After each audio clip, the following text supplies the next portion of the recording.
और ताकतवर राजाओं की बात करते हैं तो अक्सर हमारे दिमाग में मैसूर, हैदराबाद या जयपुर का ही नाम आता है।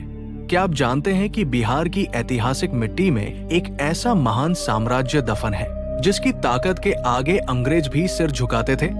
एक ऐसा राजघराना जिसके पास अपनी खुद की निजी ट्रेन थी, अपना हवाई जहाज था और जिसकी तिजोरियों में इतना सोना था कि वे अंग्रेजों को कर्ज देते थे। हम बात कर रहे हैं मिथिला की शान कहे जाने वाले दरभंगा राज की, जिसकी दौलत और ताकत के किस्से पूरी दुनिया में बहुत ज्यादा मशहूर थे, जिनके पास 4,500 गांव थे, जिनका इलाका आज के कई यूरोपीय देशों से भी बड़ा था और जो अपनी शान के लिए पूरी दुनिया में जाने जाते थे। लेकिन आज उसी दरभंगा राज के महल खंडहर क्यों बन रहे हैं? आखिर कहां गायब हो गया वो अरबों का खजाना जो कभी उनकी शान हुआ करता था? और क्या ये सच है कि दरभंगा राज के पास कोई गुप्त तांत्रिक शक्ति थी जो उनके खजाने और वंश की रक्षा करती थी?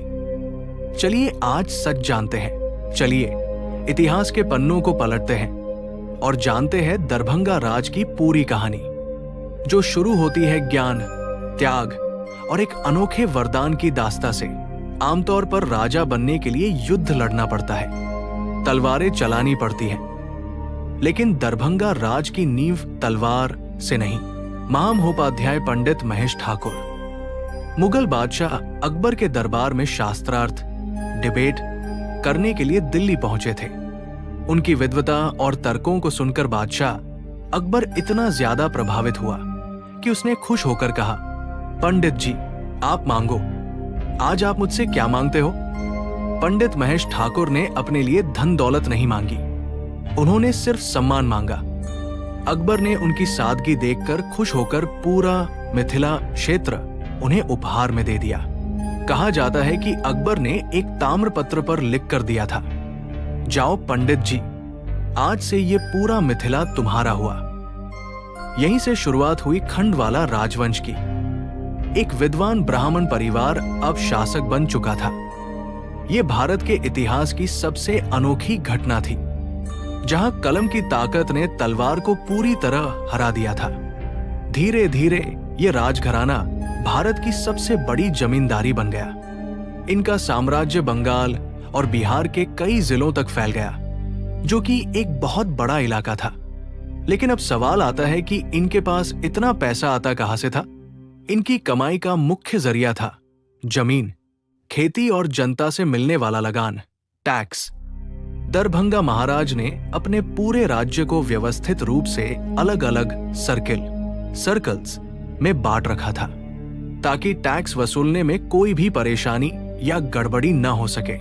हर सर्किल का एक मैनेजर होता था, जिसका काम था किसानों से टैक्स वसूलना, चाहे वो अनाज के रूप में हो या फिर नकद पैसों के रूप में। इसके अलावा उस समय नील की खेती, इंडिगो फार्मिंग और जंगलों की लकड़ी के व्यापार से भी दरभंगा राज को सालाना करोड़ों रुपए का भारी मुनाफा होता था।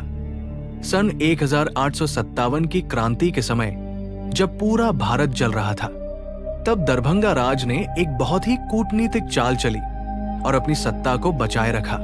उन्होंने उस मुश्किल समय में अंग्रेजों की मदद की। बदले में अंग्रेजों ने उन्हें महाराजाधिराज की उपाधि दी और उन्हें अपनी निजी सेना रखने की भी छूट दी। ये एक ऐसा समझौता था जिसने दरभंगा राज को भारत का सबसे शक्तिशाली जमींदार बना दिया। अंग्रेज उन्हें सुरक्षा देते थे और वे अंग्रेजों को भारी टैक्स देते थे। दरभंगा महाराज का रुतबा सिर्फ उनकी दौलत से नहीं, बल्कि उनके गहरे स्वाभिमान से था। इसका सबसे बड़ा उदाहरण हमें एक मशहूर किस्से में देखने को मिलता है। एक बार एक बड़े अंग्रेजी अखबार द सर्चलाइट ने महाराज के खिलाफ कुछ अपमानजनक बातें छाप दी। ये बात महाराज के दिल पर बहुत गहरी चोट कर गई। महाराज को ये बात इतनी बुरी लगी कि उन्होंने उस अखबार के एडिटर को धमकाया नहीं, बल्कि अपनी असली ताकत दिखाने का फैसला किया जो सबको हैरान कर दे। उन्होंने गुस्से में उस विरोधी अखबार को टक्कर देने के लिए अपना खुद का मीडिया हाउस खड़ा कर दिया, ताकि उनकी आवाज पूरी दुनिया तक सही से पहुंच सके।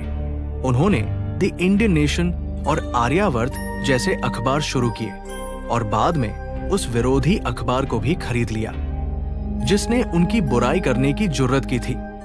ये उनका तरीका था पूरी दुनिया को बताने का कि दरभंगा महाराज से पंगा लेना किसी के लिए भी आसान नहीं है, चाहे वो अंग्रेज हो या अखबार। दरभंगा राज अंग्रेजों के करीब जरूर था, लेकिन उनका दिल हमेशा हिंदुस्तान के लिए धड़कता था। वे देश की आजादी के लिए भी अंदर ही अंदर काम करते थे। सन 1934 में जब बिहार में भयानक भूकंप आया और चारों तरफ तबाही मची, तब महात्मा गांधी खुद हालात का जायजा लेने के लिए बिहार की यात्रा पर आए। हैरानी की बात यह है कि गांधी जी, जो हमेशा सादगी की मिसाल थे, वे दरभंगा महाराज के खास मेहमान बनकर उनके आलीशान महल में कई दिनों तक रुके। कहा जाता है कि महाराज ने गांधी जी के हरिजन फंड और आजादी की लड़ाई के लिए लाखों रुपए दान दिए थे, जो उस समय बहुत बड़ी रकम थी। लेकिन महाराज ने एक शर्त यह रखी थी कि अंग्रेजों को इस मदद की खबर बिल्कुल नहीं लगनी चाहिए, वरना उनके राज्य पर अंग्रेजों का खतरा मंडरा सकता था। वे पर्दे के पीछे रहकर देश की मदद कर रहे थे, लेकिन दरभंगा राज की सबसे बड़ी ताकत उनका पैसा नहीं, बल्कि उनकी कुल देवी मां श्यामा माई थी।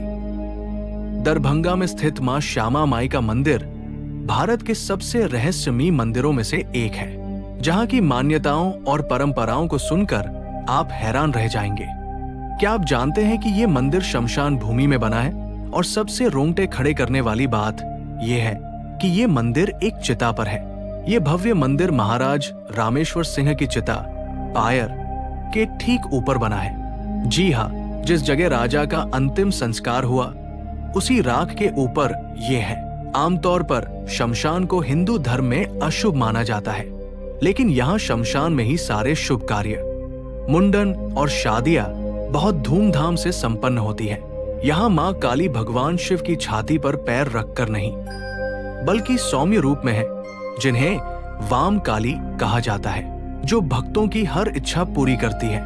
राज परिवार का मानना था कि तंत्र विद्या और मां श्यामा माई के आशीर्वाद से ही उनका खजाना और वंश सुरक्षित है, इसलिए वे देवी की पूजा करते थे। आज भी देश भर से बड़े बड़े तांत्रिक यहाँ साधना करने आते हैं, क्योंकि यहाँ की ऊर्जा बहुत अलग और शक्तिशाली मानी जाती है, जो सबको अपनी ओर खींचती है। दरभंगा महाराज की लाइफस्टाइल ऐसी थी कि बड़े बड़े नवाब और अंग्रेज अफसर भी उनकी शान देखकर रश करते थे। वे विलासिता और आधुनिकता का एक बेहतरीन उदाहरण थे। उनका नरगोना पैलेस एशिया का पहला भूकंपरोधी महल था। 1934 के भूकंप के बाद इसे विशेष तकनीक से बनवाया गया था ताकि ये कभी गिर न सके। इतना ही नहीं, ये भारत का पहला पूरी तरह से वातानुकूलित एसी महल भी था। सोचिए, 1930 के दशक में एसी महल होना कितनी बड़ी और अनोखी बात थी। उनके गैराज में दर्जनों रोल्स रॉयस गाड़ियां खड़ी रहती थी। कहा जाता है कि उनके पास गाड़ियों का इतना बड़ा कलेक्शन था कि वे रोज गाड़ी बदल सकते थे।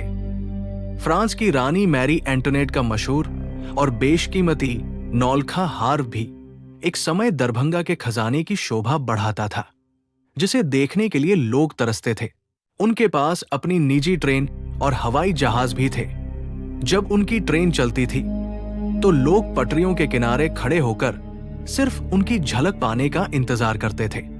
पैसा तो बहुत राजाओं के पास था, लेकिन दिल दरभंगा महाराज जैसा किसी के पास नहीं था। वे दान देने में कभी पीछे नहीं हटते थे। ये सच है। जब पंडित मदन मोहन मालवीय बनारस हिंदू यूनिवर्सिटी भू बनाने निकले तो सबसे बड़ी आर्थिक मदद दरभंगा महाराज रामेश्वर सिंह ने ही की थी, जो एक इतिहास बन गया। उन्होंने शिक्षा के लिए इतना दान दिया कि अगर आज हम उसका हिसाब लगाएं तो वो अरबों रुपए होगा। वे चाहते थे कि भारत के बच्चे खूब पढ़ें। कलकत्ता यूनिवर्सिटी की लाइब्रेरी हो या बिहार के संस्कृत विद्यालय, दरभंगा राज ने मैथिली संस्कृति और भारतीय ज्ञान को बचाने के लिए अपना शाही खजाना हमेशा खुला रखा। वे जानते थे कि अगर हमारी भाषा लेकिन दिल दरभंगा महाराज जैसा किसी के पास नहीं था। वे दान देने में कभी पीछे नहीं हटते थे। ये सच है। जब पंडित मदन मोहन मालवीय बनारस हिंदू यूनिवर्सिटी भू बनाने निकले तो सबसे बड़ी आर्थिक मदद दरभंगा महाराज रामेश्वर सिंह ने ही की थी, जो एक इतिहास बन गया। उन्होंने शिक्षा के लिए इतना दान दिया कि अगर आज हम उसका हिसाब लगाएं तो वो अरबों रुपए होगा। वे चाहते थे कि भारत के बच्चे खूब पढ़ें। कलकत्ता यूनिवर्सिटी की लाइब्रेरी हो या बिहार के संस्कृत विद्यालय, दरभंगा राज ने मैथिली संस्कृति और भारतीय ज्ञान को बचाने के लिए अपना शाही खजाना हमेशा खुला रखा। वे जानते थे कि अगर हमारी भाषा और संस्कृति मर गई तो समाज की पहचान भी धीरे धीरे खत्म हो जाएगी। इसलिए उन्होंने संस्कृति को बचाने का काम किया। लेकिन कहते हैं ना, भगवान किसी को सब कुछ नहीं देता। जिसके पास अरबों का खजाना था, महलों की कतार थी, उस राजा के पास अपना खून नहीं था। दरभंगा राज के आखिरी महाराज कामेश्वर सिंह की अपनी कोई संतान नहीं थी। ये इस महान और शक्तिशाली वंश का सबसे दुखद और कमजोर पहलू साबित हुआ। इतनी बड़ी रियासत, लेकिन उसे संभालने वाला कोई सीधा वारिस नहीं। इसे राजघराने का दुर्भाग्य कहें या कोई श्राप कि इतनी बड़ी रियासत बिना वारिस के बेसहारा हो गई। सन 1962 में महाराज कामेश्वर सिंह की अचानक मृत्यु हो गई। उनके जाने के बाद दरभंगा राज का सूरज हमेशा के लिए अस्त होने की कगार पर आ गया। जिस खजाने की रक्षा के लिए कभी पूरी फौज खड़ी रहती थी, वो महाराज के जाने के बाद अपनों की ही लड़ाई और लालच में बुरी तरह लुट गया। परिवार के सदस्यों में संपत्ति को लेकर विवाद हुए। भाई भाई से लड़ने लगा। अरबों की दौलत, सोना चांदी, जमीनें सब कौटक चहरी और लापरवाही की भेंट चढ़कर बर्बाद हो गई। जिसे कभी मिथिला का सूर्य कहा जाता था, वो बिना वारिस के अस्त हो गया। महलों की देखरेख करने वाला कोई नहीं बचा और दीवारें कमजोर पड़ने लगी। कीमती सामान, पेंटिंग्स, फर्नीचर और गहने कौड़ियों के दाम बिकने लगे। जो महल कभी राजा की शान थे, वे अब धीरे धीरे वीरान खंडहरों में तब्दील होने लगे। 1947 में भारत आजाद हुआ। लोकतंत्र आया और उसके साथ आया जमींदारी उन्मूलन कानून। इस कानून ने राजाओं की दुनिया को पूरी तरह से बदल कर रख दिया था। एक झटके में राजा से उनकी सारी जमीनें ले ली गई। जो महाराज कल तक 4500 गांवों के मालिक थे, अब उनकी रियासत सिर्फ कागजों में सिमट गई थी। ये दरभंगा महाराज के लिए एक बहुत बड़ा झटका था, क्योंकि उनकी ताकत का मुख्य स्रोत उनकी जमीनें और उनसे आने वाला लगान ही था, जो अब नहीं था। उन्होंने कोर्ट में अपनी जमीनों के लिए लंबी लड़ाई लड़ी, लेकिन बदलते वक्त और लोकतंत्र के आगे उन्हें आखिरकार झुकना ही पड़ा और उन्होंने हार मान ली। सोना महल का सही आकलन किया जाता। अगर आज दरभंगा महाराज जिंदा होते और उनकी पूरी संपत्ति, जमीन, तो वे शायद दुनिया के सबसे अमीर आदमी होते। उनकी संपत्ति आज के मुकेश अंबानी या एलन मस्क को भी कड़ी टक्कर दे रही होती। उनकी कमाई और जमीन की कीमत आज खरबों डॉलर में होती। आज दरभंगा के वो आलीशान महल या तो यूनिवर्सिटी बन चुके हैं या फिर सरकारी दफ्तरों के रूप में इस्तेमाल हो रहे हैं, जहां अब बाबू काम करते हैं। लेकिन मिथिला के लोगों के दिलों में दरभंगा राज आज भी जिंदा है। अपनी संस्कृति, श्यामा माई के आशीर्वाद और अपनी दानवीरता की वजह से, जिसे भुलाया नहीं जा सकता। दरभंगा राज का इतिहास हमें यह भी सिखाता है कि सत्ता और संपत्ति कभी भी स्थायी नहीं होती। वक्त का पहिया हमेशा घूमता रहता है। ये अटल सत्य है। जो लोग कल तक हजारों गांवों के मालिक थे, आज उनके वंशज एक सामान्य जीवन जीने को मजबूर है। समय राजा को रंग और रंग को राजा बनाता है, लेकिन जो अच्छे कर्म और दान उन्होंने किए, वे आज भी समाज के रूप में हमारे बीच जिंदा है। उनके बनाए स्कूल और मंदिर आज भी सेवा कर रहे हैं। दरभंगा राज ने साबित किया कि असली राजा वह है जो अपनी प्रजा और संस्कृति की चिंता करता है। न कि सिर्फ अपने खजाने और ऐशो आराम की। महलों के अंदर रानियों के लिए एक अलग दुनिया थी, जहां बाहरी पुरुषों का प्रवेश पूरी तरह से वर्जित होता था। वहां की सुरक्षा व्यवस्था बहुत ही सख्त थी। कहा जाता है कि महल के अंदर ऐसे गुप्त रास्ते और सुरंगें थी जो आपातकाल में राजा और उनके परिवार को सुरक्षित बाहर निकाल सकती थी। महल के रसोइये को सख्त हिदायत थी कि राजा के भोजन की जांच पहले की जाए ताकि जहर का खतरा न हो। सुरक्षा में कोई चूक नहीं होती थी। दरभंगा महाराज के कपड़े और सामान सीधे पेरिस और लंदन से आते थे। वे फैशन और स्टाइल के मामले में उस दौर में बहुत आगे माने जाते थे। उनके दरबार में हर दिन सैकड़ों लोग अपनी फरियाद लेकर आते थे और महाराज सबकी बातें सुनकर न्याय करने की पूरी कोशिश करते थे। कोई खाली हाथ नहीं जाता था। उनके पास अपनी खुद की पुलिस फोर्स भी थी जो रियासत में कानून व्यवस्था बनाए रखने का काम करती थी। अपराधी उनके नाम से ही थर-थर कांपते थे। अपराध करने पर सजा देने का अधिकार भी कुछ हद तक दरभंगा महाराज के पास सुरक्षित रहता था। हालांकि बड़े मामलों में अंग्रेज सरकार का दखल होता था। महाराज कामेश्वर सिन्हा को फोटोग्राफी का भी बहुत शौक था। उन्होंने कई ऐतिहासिक पलों को कैमरे में कैद किया।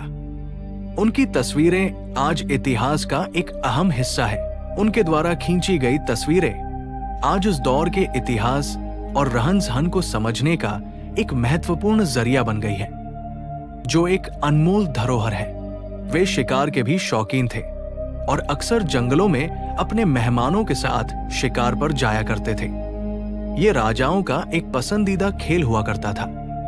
दरभंगा राज के हाथी भी बहुत मशहूर थे, जिन्हें विशेष अवसरों पर सोने और चांदी के भारी आभूषणों से सजाया जाता था, जो देखने लायक होता था। दशहरे के मौके पर दरभंगा में एक भव्य जुलूस निकलता था, जो आज भी लोगों की यादों में बसा है। पूरा शहर उस दिन जश्न में डूब जाता था। इस जुलूस में महाराज हाथी पर सवार होकर अपनी प्रजा को दर्शन देते थे और लोग उन पर फूलों की बारिश करते थे, मानो कोई देवता आ गया हो। दरभंगा राज ने रेलवे के विकास में भी मदद की थी, ताकि उनके इलाके में व्यापार और आवागम बढ़ सके। उन्होंने अपनी निजी रेलवे लाइन बिछवाई थी, जो बाद में भारतीय रेलवे का एक महत्वपूर्ण हिस्सा बन गई। आज भी उत्तर बिहार में रेल का जाल बिछाने का श्रेय काफी हद तक उन्हें जाता है। भूकंप आने पर जब दरभंगा का पुराना महल क्षतिग्रस्त हुआ, तो उन्होंने हार नहीं मानी, बल्कि उसे दोबारा और भी ज्यादा मजबूत और सुंदर तरीके से बनवाया। 1934 के भूकंप ने पूरे मिथिला को हिला दिया था, लेकिन महाराज ने अपनी इच्छा शक्ति से फिर से सब कुछ खड़ा कर दिया, जो उनकी हिम्मत को दर्शाता है। उनकी इच्छा शक्ति और प्रबंधन क्षमता ने साबित किया कि वे सिर्फ नाम के राजा नहीं, बल्कि एक कर्मठ नेता थे, जो मुसीबतों से लड़ना जानते थे। आज के दौर में दरभंगा राज के महलों को हेरिटेज होटल में बदलकर पर्यटन को बढ़ावा दिया जा सकता है, जैसे राजस्थान के उदयपुर और जयपुर में हुआ है। राजस्थान के कई राजाओं ने ऐसा किया है और इससे उनकी विरासत और कमाई दोनों सुरक्षित बची हुई है। लेकिन बिहार में ऐसा अभी तक नहीं हो पाया है। बिहार में पर्यटन की कमी और उदासीनता के कारण ये अनमोल खजाना धीरे धीरे बर्बाद हो रहा है, जो कि हम सबके लिए एक बहुत ही शर्म की बात है। हमें ये सवाल पूछना होगा कि आखिर हम अपनी ऐतिहासिक विरासतों के प्रति इतने लापरवाह क्यों हैं? क्या हमें अपने इतिहास पर गर्व नहीं करना चाहिए? दरभंगा राज सिर्फ एक परिवार की निजी संपत्ति नहीं, बल्कि पूरे बिहार और भारत की एक साझा धरोहर है, जिसे बचाना हम सबकी नैतिक जिम्मेदारी है। इसके संरक्षण के लिए सरकार और समाज दोनों को मिलकर आगे आना होगा। तभी हमारा इतिहास बच पाएगा और आने वाली पीढ़ियां इसे देख सकेंगी। अगर आप दरभंगा जाएं, तो रामबाग पैलेस और श्यामा माई मंदिर जरूर देखें। वहां की दीवारों में आज भी उस सुनहरे दौर की कहानियां गूंजती सुनाई देती है। आपको क्या लगता है? क्या सरकार को दरभंगा राज की बची हुई धरोहरों को संरक्षित करके एक वर्ल्ड क्लास म्यूजियम बनाना चाहिए? अपनी राय हमें जरूर बताएं।